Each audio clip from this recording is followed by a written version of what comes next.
For more on this, I'm joined now by our international affairs commentator, Doug Herbert. Doug, for Lula and his supporters, this is as much a moral battle as it is a political one, right? Yes, and Brazil has never seen anything like this in its presidential politics. Literally an election where, depending on where you stand, Lula's predicament is either a politically motivated vendetta to prevent him from ever holding office again, or it is justice served after he was convicted. You'll remember back in January, upheld on conviction in a corruption scandal. He was accused of accepting a bribe in the form of a beachfront villa.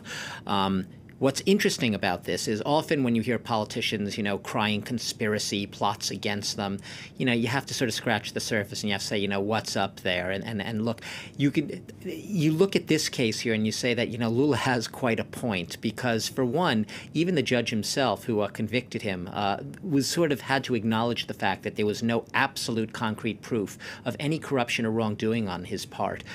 His Workers' Party, Lula's Workers' Party, has always contended that there was never any clear evidence of guilt, and just the opposite, overwhelming evidence of his innocence was blatantly ignored by the judges in this process.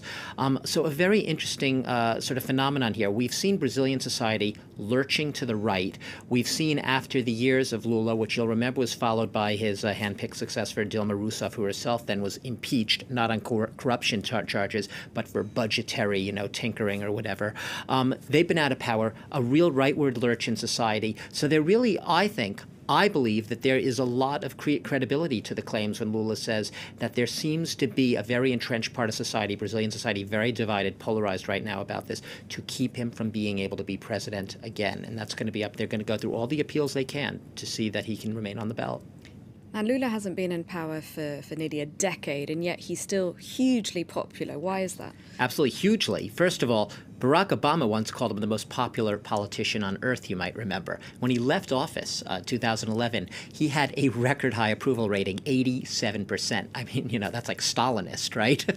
in the numbers there. Look, he is still enormously popular for basically lifting, and it sounds cliched, but it's true, literally lifting tens of millions, I say perhaps 50 million low-income Brazilians, a lot of them just the real underclass, the poorest Brazilians, but also working-class Brazilians, literally creating almost single-handedly a new middle class in Brazil, doing it by his signature social programs. It was an economic boom back then because of oil, but his signature social program, the Bolsa Familia, which literally enabled single mothers, families who were struggling to basically be able to get government benefits, to get a chance, and thus creating that middle chance, entrenching them in a social hierarchy and giving them job opportunities they never had before.